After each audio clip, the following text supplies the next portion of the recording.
መልካም ከጃዮች ጌታቸው እንዲያገዛቸው ለመልካም ሥራ ተውፊቅን ከፈለጉ ዱንያ የጠበበባቸው እንዲሰፋላቸው ጤናቸው የታወቁ ሰዎች አፊያን እንዲያገኙ ፍርሃትና ስጋት ያደረባቸው ሰላምን ደህንነትን መጎናጸፍ ከፈለጉ አላህ ለባሮቹ ጥያቄ ሁሉ ምላሽን የሚሰጥ ጌታ ነው።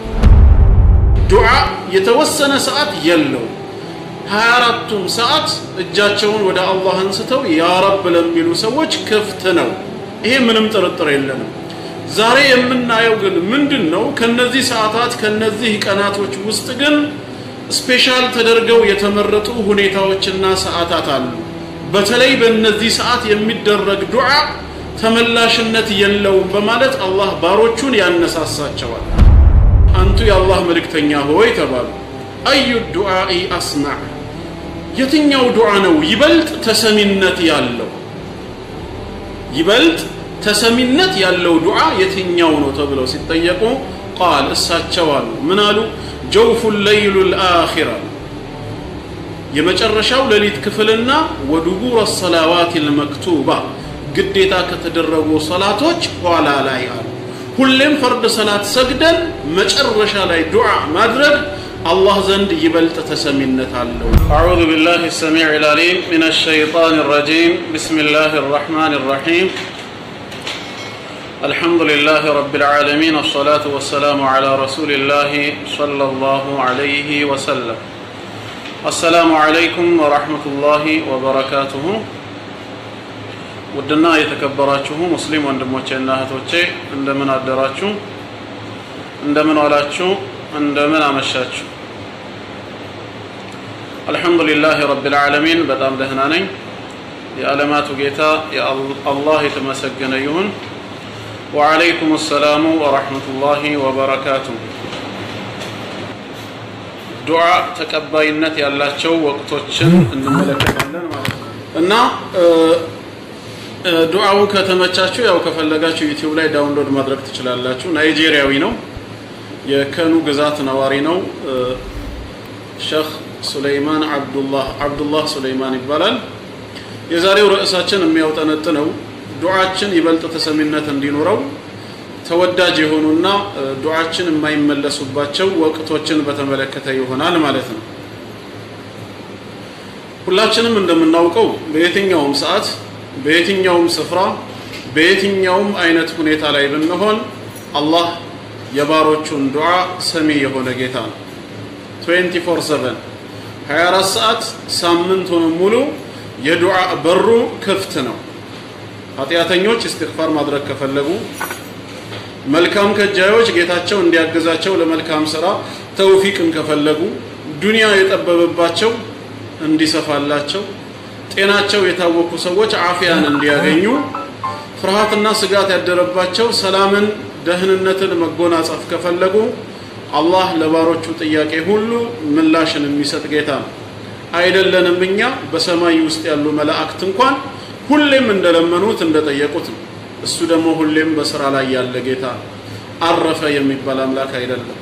ራሱም እንደተናገረው በሱረቱ ረሕማን ምዕራፍ 55 ላይ በቁጥር 28 أعوذ بالله من الشيطان الرجيم يسأله من في السماوات والأرض በሰማይም ያሉት በምድርም ያሉት ይማጸኑታል ይለምኑታል እርሱን ብቻ ይጠይቃሉ። ኩለ የውሚን ሁወ ፊ ሸዕን፣ እርሱ ግን ሁልጊዜም በስራ ላይ ያለ ጌታ ነው ይላል። አላህ ሁሌም በስራ ላይ ነው። ሕያው የሚያደርገው እሱ ነው፣ የሚገድለው እሱ ነው። ሲሳይን የሚያሰፋው የሚያጠበው እሱ ነው። ከፍ ዝቅ የሚያደርገው ንጉሥ የሚሾም የሚሽር እሱ ነው። ዓለማችንን በጠቅላላ የሚመራው ጌታ አላህ ነው። ስለዚህም ዱዓ የተወሰነ ሰዓት የለው 24ቱም ሰዓት እጃቸውን ወደ አላህ አንስተው ያ ረብ ለሚሉ ሰዎች ክፍት ነው። ይሄ ምንም ጥርጥር የለንም። ዛሬ የምናየው ግን ምንድነው? ከነዚህ ሰዓታት ከነዚህ ቀናቶች ውስጥ ግን ስፔሻል ተደርገው የተመረጡ ሁኔታዎችና ሰዓታት አሉ። በተለይ በእነዚህ ሰዓት የሚደረግ ዱዓ ተመላሽነት የለውም በማለት አላህ ባሮቹን ያነሳሳቸዋል። ፕሮቮክ እያደረገን ነው። አጋጣሚውን እንድንጠቀምባት ነው። ጀስት እንደ ኤግዚቢሽን ማለት ነው። ሰዓቷን ተሐሪ አድርገን ጓጉተንና ፈልገን በዛች ሰዓት ላይ ይበልጥ ተጠቃሚ እንድንሆን እንጂ አላህ የባሮቹን ጸሎት አይሰማም ወይም አይቀበልም የሚባል አንድም ሰዓት የለም። በየትኛውም ሰዓት በየትኛውም ሁኔታ በየትኛውም ስፍራ ብንሆን ክፍት ነው በሩ። ነገር ግን ክብር የተሰጣቸው ለየት የተደረጉ ሁኔታዎችና ሰዓታት አሉ ነው። እነዚህን ሰዓታት ነው አላህ ከፈቀደ ምናየው። እጅግ በጣም ብዙ ናቸው። ከዛ ውስጥ ግን ትምህርት እንዲሆነን 10 12 የሚሆኑትን እንደምንም ሰብር አድርገን እናያቸዋለን ማለት ነው። አላህም ተጠቃሚ ያደርገን በእነዚህ ሰዓታት። አላህ ዘንድ ዱዓ እጅግ በጣም ተቀባይ ከሆነባቸው ጊዜያትና ወቅቶች አንዱና ዋነኛው ለይለቱል ቀድር ነው። አላህ ያድርሰን ለረመዳን። ለይለቱል ቀድር ማለት የውሳኔዋ ሌሊት ማለት ነው። ቀጣዩ ዓመት ረመዳን ለይለቱል ቀድር እስኪመጣ ድረስ በዛሬዋ ለይለቱል ቀድር ምሽት ላይ ለአንድ ዓመት የሚሆኑና የሚከናወኑ ነገራት በጠቅላላ ውሳኔ የሚተላለፍበት አንዲት ሌሊት አለች። ይህችን ሌሊት አላህ ወፍቆት ዱዓና ዒባዳ ሲያደርግ ማለት ነው ያደረ የአላህ ባሪያ አላህ ከተቀበለው 1000 ወራቶችን ሁሉ ከሚያደርገው ዒባዳ በላጭ ሌሊት ነች ተብሏል። 83 ዓመት ከ4 ወር በላይ ማለት ነው። ይህች ሌሊት ለይለቱል ቀድር ትባላለች። የምትገኘውም በረመዳን የመጨረሻዎቹ 10 ሌሊት ነው። ከ21ኛው ሌሊት ጀምሮ እስከ 29 ወይም እስከ 30 ማለት ነው።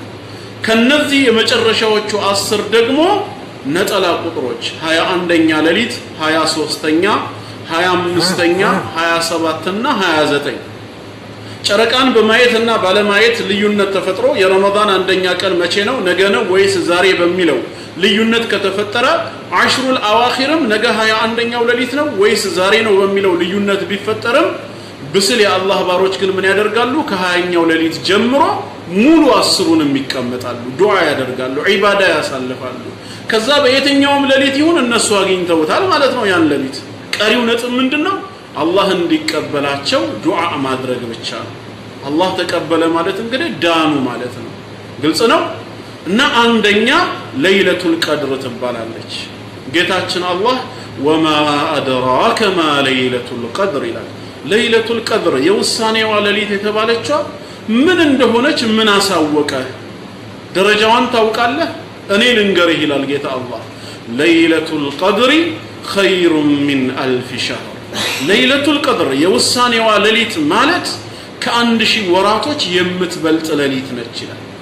በውስጧ የሚሰራ መልካም ስራ አላህ ዘንድ ተቀባይነትን ካገኘ 83 ዓመት ከ4 ወር ተቀምጠህ ከምትሰራው ዒባዳ የበለጠ አጅር ታስገኝልሃለች። ሌሎች ለይለቱል ቀድር የሌለባቸው 83 ዓመታት ማለት ነው። ይህን ያህል ታላቅ ደረጃ ካላት አላህ በከፈተልን ኤግዚቢሽን አላህ በከፈተልን ሰፊ ረሕመቱ በአንድ ሌሊት ዒባዳ የ83 ዓመት ዒባዳን አጅር ማግኘት ከተቻለ አላህ እንዲያደርሰን ለረመዳን ዱዓ ማድረግና ጊዜው ሲደርስ ሌሊቱን ሙሉ መጠቀም ነው። ያልፋል አይደለም 10 ቀን ይሄው ረመዳን አለፈ አይደል? ይሄው ረመዳን ሊገባ ወር ከ15 ቀን ቀረው አይደል? ረመዳን ከወጣ ስንት ጊዜ ሆነ ማለት ነው? አሁን 9 ወር ከ15 ቀን አለፈው ማለት ነው። የቀረው ወር ከ15 ነው።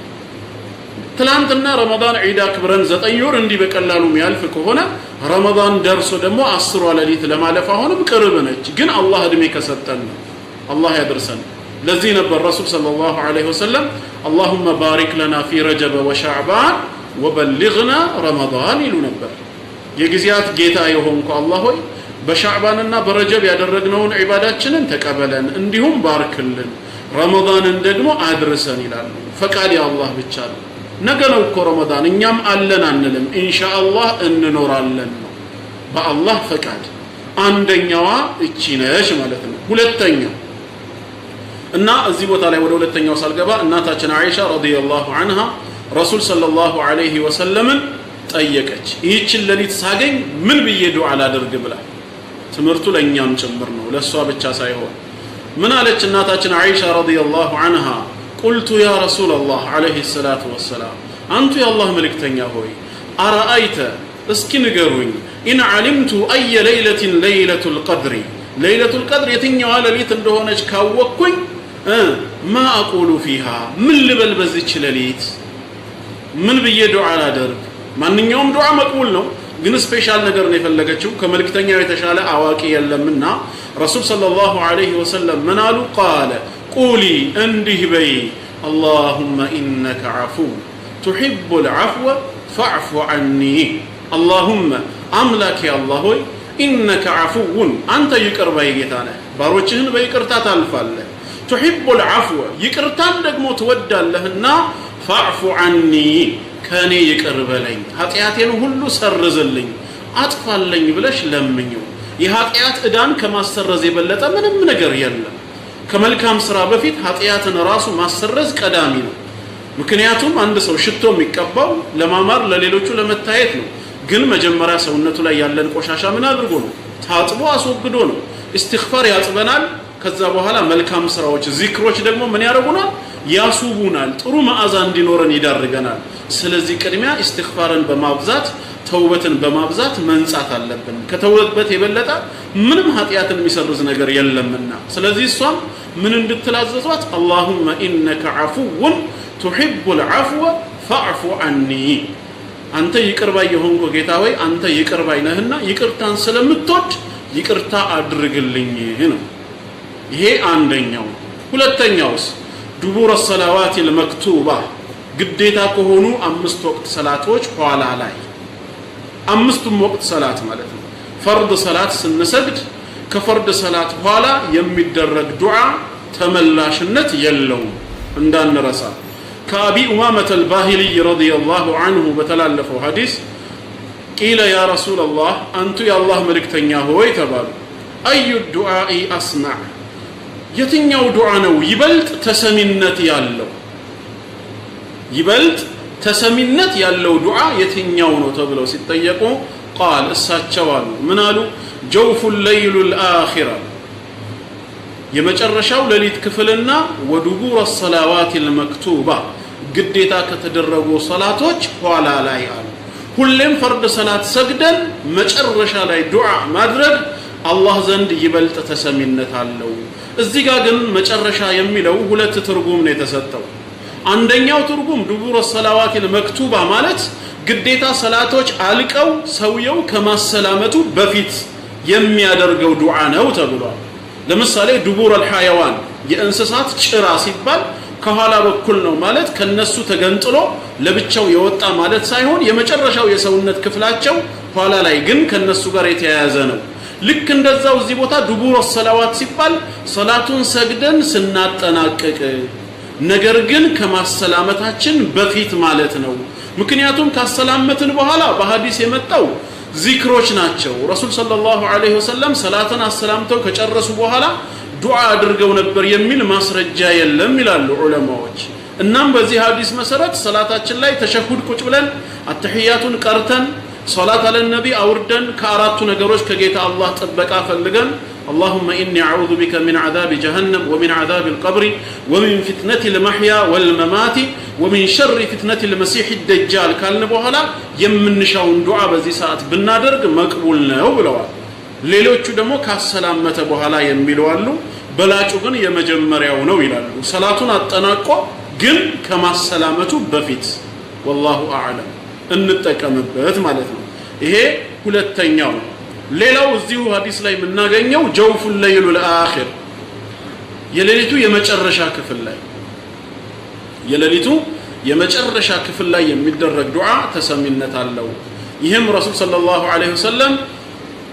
አንድን ሰው በሰላቱ ላይ ሆኖ ዱዓ ሲያደርግ ሰሙት ምንድነው ይቅርታ ረሱል ሰለላሁ ዐለይሂ ወሰለም ዱዓ ሲያደርጉ ይሰማቸዋል አንዱ ማለት ነው عمرو بن عبسة رضي الله عنه قال سمع رسول الله صلى الله عليه وسلم يقول يا الله ملكتنيا እንደዚህ ሲሉ ሰማቸው اقرب ما يكون الرب من العبد ጌታ አላህ ለባሪያዎቹ ቅርብ የሚሆነው في جوف الليل الاخر የበለጠ ቅርብ የሚሆነው በሌሊቱ የመጨረሻው ክፍል ላይ ነው ሁሌም ለባሮቹ ቅርብ የሆነ ጌታ ነው ይበልጥ ቅርብነት እንደምንፈልግ ከሆነ በሌሊቱ የመጨረሻ ክፍል ተነስተን ጌታችንን እንማጸነው فإن استطعت أن تكون ممن يذكر الله تعالى في تلك الساعة فكن ታዲያ አንተ በዚህ ሌሊት ውስጥ አላህን ከሚዘክሩ አላህን ከሚለምኑ ባሪያዎች መሆንን ከቻልክ ሁን ይላሉ። በሌሊቱ የመጨረሻው 1/3 ክፍል ላይ ተነስተህ ጌታህን አምላክህን አላህን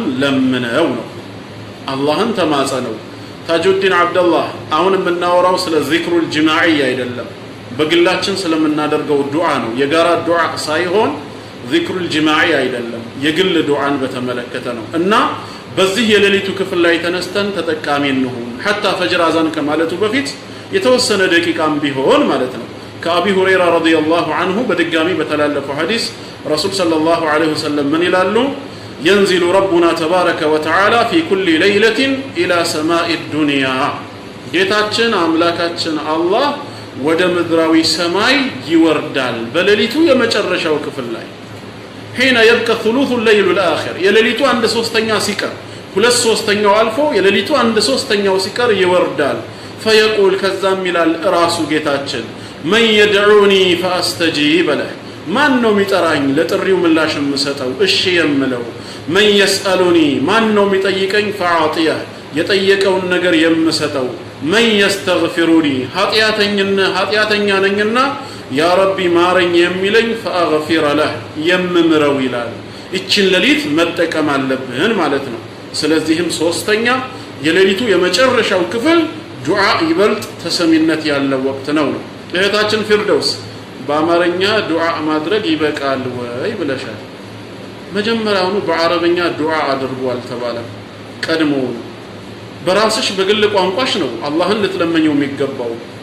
ምናልባት አረብኛው የምትየው እዛው ሰላት ውስጥ እያለሽ በሐዲስ የመጡ ዱዓዎችን በአረብኛ እንደወረደ መታወቂያቸው ከሆነ እዛው ሰላት ውስጥ ሆነሽ በመጣው መሰረት አላህን ለምኚ።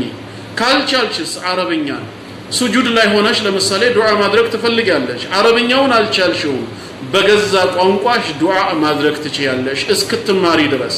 በሐዲስ ላይ የመጡ የአረብኛ ዱዓዎችን እስክታውቂው ድረስ በግል ቋንቋሽ አላህን መለመን ትችያለሽ።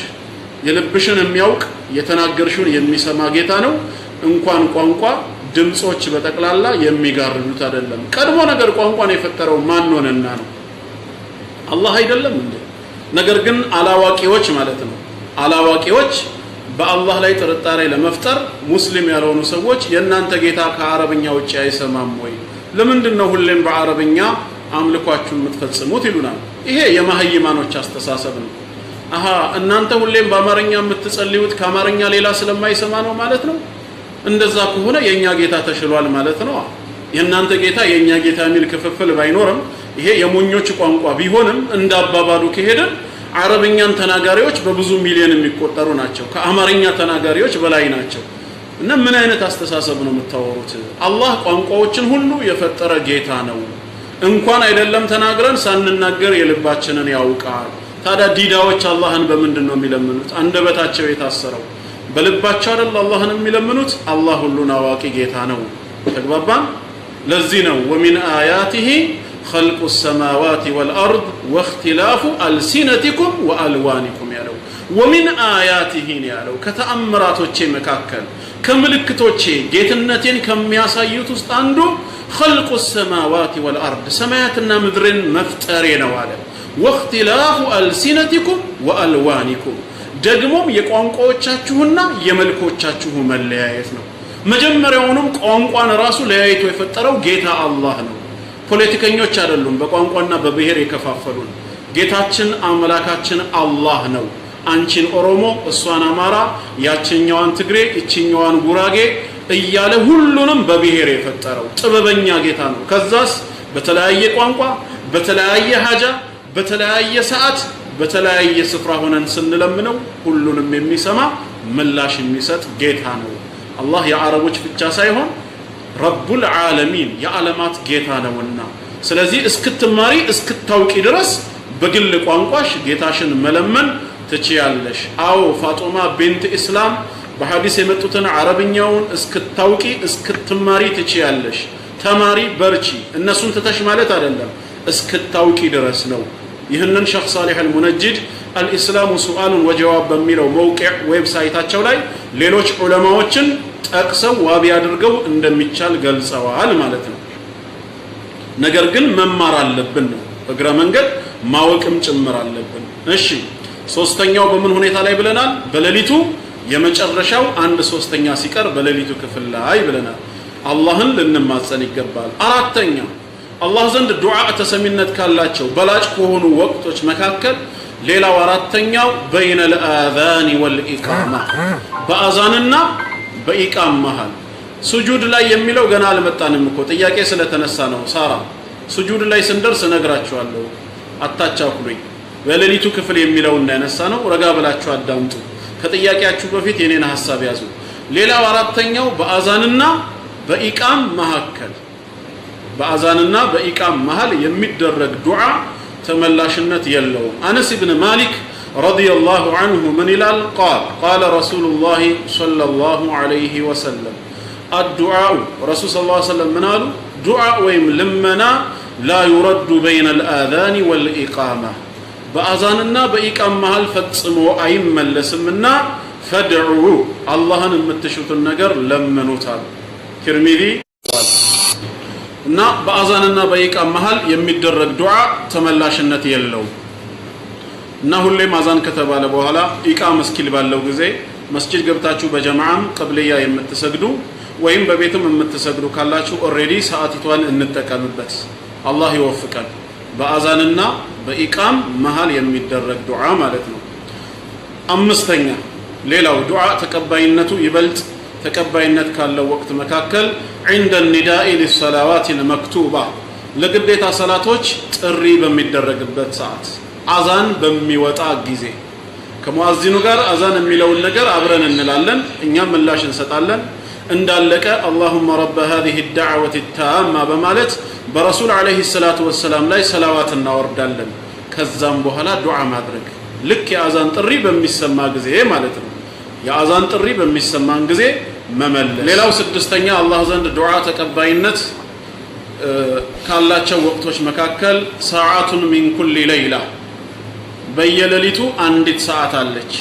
ያችን ሰዓት አላህ የወፈቀው ሰው ዱዓው ተቀባይነት አለው። አብሽራው እንደሚቆራረጥ ይገባኛል። እዚህ የሆነ ችግር ተፈጥሮ ነው። ሰብር ያደረጋችሁ عن جابر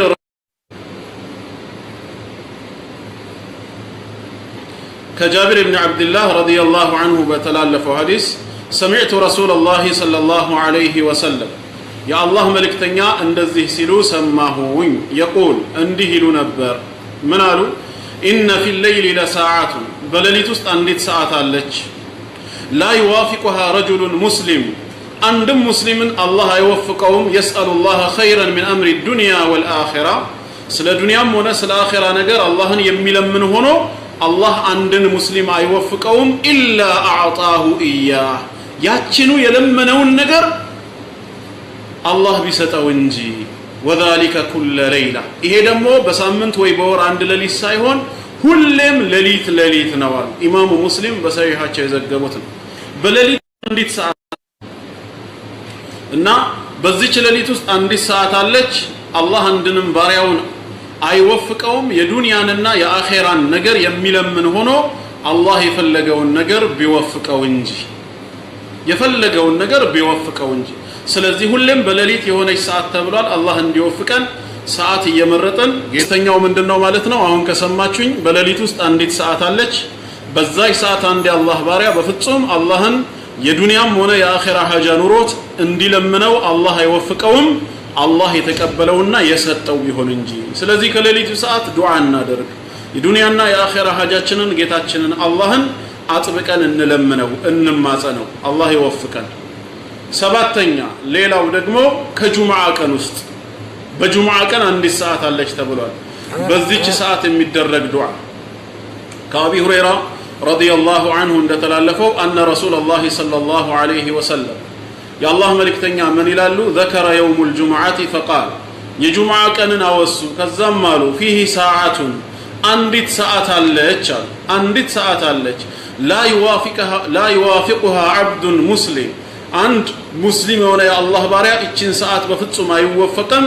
وهو قائم يصلي ቆሞ የሚሰግድ አላህን የሚለምን يسأل الله تعالى አላህን የሚጠይቅ ሆኖ ሸይአን አንዳችም ነገር ኢላ አዕጣሁ ኢያህ ያንኑ ነገር አላህ ቢሰጠው እንጂ። እቺ ሰዓት መቼ ነች የተባለው ኺላፍ አለው። ከፊሎቹ ኢማሙ ኹጥባ ሚንበር ላይ ወጥቶ ሰላምታን እስኪያቀርብ ነው ይላሉ አዛን ከተባለ በኋላ ከፊሎቹ ደግሞ ከዓስር በኋላ ነው ይላሉ ብዙዎቹ ከዓስር በኋላ እስከ መግሪብ የሚለውን ራእይ ነው የተከተሉት እንልፋ ባገኘነው አጋጣሚ አላህ ይወፍቀን ከዓስር በኋላ መግሪብ አዛን እስኪል ባለው ጊዜ በተለይ የመጨረሻው ወደ መግሪብ የምንጠጋበት ሰዓት የጁምዓ ቀን የተባለችዋ እሷን ነች ያቺ ሰዓት ነው ይሰማችኋል አይደል ድምጽ ከዓስር በኋላ ዚነት ከዓስር በኋላ እስከ መግሪብ በተለይ መግሪብ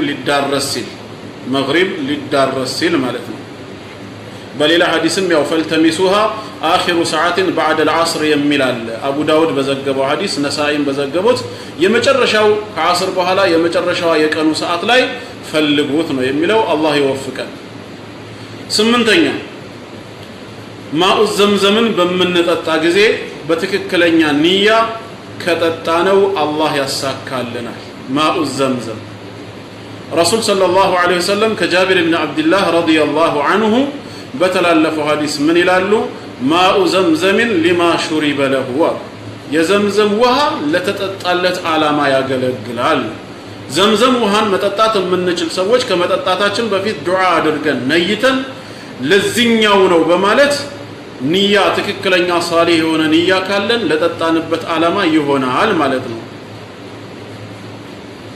የዘምዘም ውሃ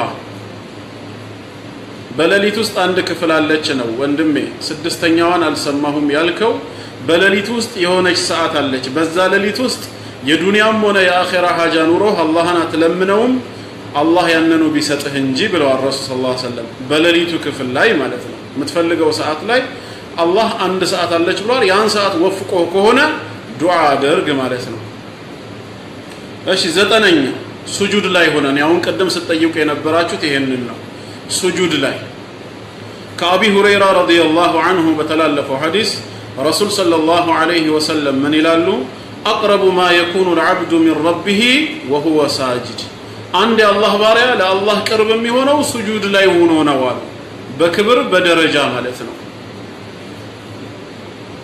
በክብር በደረጃ ወደ አላህ ይበልጥ ቅርብ የምንሆነው ሱጁድ ላይ ያለን ነው ስለዚህ ፈአክثሩ ዱዓና አብዙዋሉ ሱጁድ ላይ ሆናችሁ ዱዓና አብዙ አሁን ቀደም በናላችሁ በአማርኛ ማድረግ ይፈቀዳል ወይ አው ዑለማዎቹ በሰጡት ፈትዋ መሰረት በሐዲስ የመጡትን አረብኛውንም እስክትችሉና እስክትማሩ ድረስ በግል ቋንቋችሁ ዱዓ ታረጋላችሁ ኖት አማርኛ ለምን ጉራግኛ ስልጠኛ ኦሮምኛ ትግርኛ ለምን አይሆንም እስክትማሩ እስክታውቁ በግል ቋንቋችሁ ዱዓ ማድረግ ትችላላችሁ ጎን ለጎን ያንን እየተማርን ማለት ነው ነገ በቦታው እንድንተካው ሰነፍ ሆነን ማለት አይደለም ነው በዚህ መልክ ነው ፈትዋ የሰጡት والله اعلم ስለዚህ ሱጁድ ወደ አላህ ይበልጥ ቅርብ የምንሆንበት ቦታ ስለሆነ ሱጁድ ላይ ሆነን ሱብሃነ ረቢየል አዕላ ሱብሃነ ረቢየል አዕላ ብቻ አይደለም ማለት ያለብን ሌሎቹንም እናደርጋቸው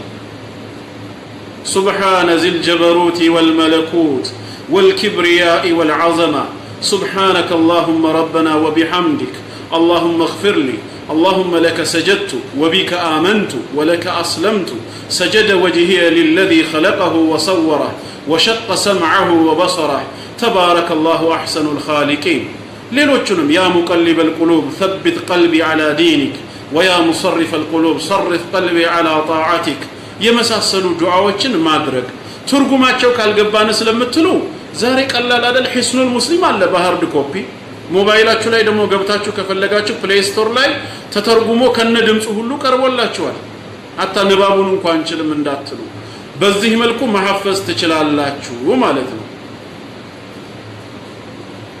ግልጽ ነው አላህ ይወፍቀን የተግባር ሰው ያደርገን ሱጁድ ላይ ሆነን ሐጃችንን ለጌታችን እናማክረው አስረኛ عند الاستيقاظ من النوم ليلا ለሊት ከእንቅልፋችን ስንነቃ ተኝተን ነበር ለሊት ከእንቅልፍ ስንነቃ ወዲያው እንደነቃን የምናደርገው ዱዓ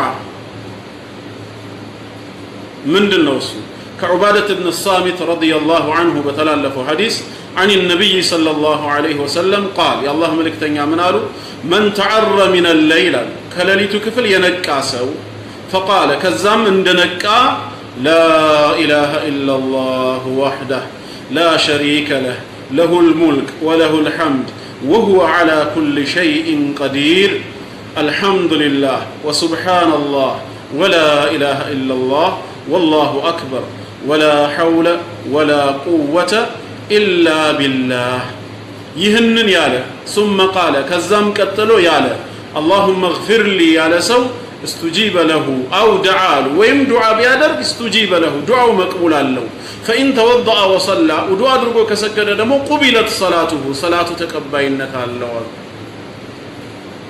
تقبلان سلزي يهنن نبل لا إله إلا الله وحده كأن الله بستقر بأونة من ملك أملاك يلم بتشاون من ملكنا لا شريك له بأملكم من بباهريو عندهم بسراو بفتسهم تجاري يلو له الملك نكسنا بتقل الله يا الله نو وله الحمد مسكانا ميقباوم لرسو وهو على كل شيء قدير الصبح كل نجر لا يتشاي هنا جيتانو الحمد لله لو على النعمة لملؤ بهرياتو هلا الله يتمسجن يهون وسبحان الله كقولوا بهريات اللو تراتي تقباو الله نو ولا إله إلا الله بدقاميك الله بستكار بأونة من ملك أملاك يلم والله أكبر الله كهل بلاي تالاكنا ولا حول ولا قوة بلهاتم ونا حيل ويمك سفرا ولا سفرا من كساك سراسو يلم إلا بالله بالله الجنة بالله فك جنة بهون انجي ይህንን ብለን ጌታችንን ካዘከርን በኋላ اللهم اغفر لي ብለን ኃጢያታችንን ብንናዘዝ የሚምር ጌታ ነው ያለን አው ዱዓ ወይ ምን ፈልገውን ሐጃ ብንለምን استجيب له ተቀባይነትን ያገኛል ውዱ አድርጎ ከሰገደ ሰላቱን መቅቡል ነው አላህ ይወፍቀን እቴ አልহামዱሊላህ الذي احياني بعدما اماتني واليه النشور አለ እዚህ ቦታ ላይ አሁን የተፈለገው ዱዓን ማስረጃ ለማድረግ ነው ከእንቅልፍ ሲነሳ ይሄን ያለ ሰው ከዛ ዱዓ ያደረገ አላህ ይቀበለዋል ለማለት ነው እንጂ ከእንቅልፍ ስትነቁ ይሄን ብቻ በሉ ማለት አይደለም እዚህ ቦታ ላይ ይሄ ሐዲስ የተጠቀሰው ዱዓ በማድረግ ሙስተጃብ ከሆነባቸው ሰዓቶች አንዱ ይሄ ነው የሚለውን ለማስተዋል ነው ለማስታወስ ነው እና ሁሉ ጊዜም በቃ በ10 ላቆመው ያው تلك عشرة كاملة ይላል 10 ምን ጊዜም የመሉእነት ምልክት ነው የሙሉእነት መገለጫ ነው እነዚህን 10ን ያስታወሰን በቻልነው መጠን ባገኘነው አጋጣሚ እንጠቀምባቸው አላህ ይወፍቀን ዛሬ እንደምታውቁት ዓለም الاسلامي ዱዓ ያስፈልገናል ለነፍስያችንም ለቤተሰብም ለኡማው ያለበት ችግር ላይ ነው ፈተናው እየበዛ ነው ከአካባቢ ከአንድ ስፍራ ሌላ ስፍራ ቢለያይም የፈተናው አይነት ሁሉም እንደ ደረጃው እየተፈተነ ነው ስለዚህም ለነፍስያችን ቅድሚያ ቀጥሎ ለቤተሰብ ከዛም ለኡማው ዱዓ ልናደርግ ይገባናል ዱዓ ትልቁ መሳሪያችን ነው ሌሎች ነገሮች እጃችን እስኪገቡ ከእጃችን ያልተነጠቀው በጠላት ያልተወሰደው ዱዓ ነውና ሁላችንም ዱዓ ላይ እንበርታ የዱዓ ሰው እንሁን ባገኘነው አጋጣሚም በእነዚህም ደግሞ በተነገረን ሰዓትም አላህን እንለምነው እንማጸነው ለዛሬ አብቅቻለሁ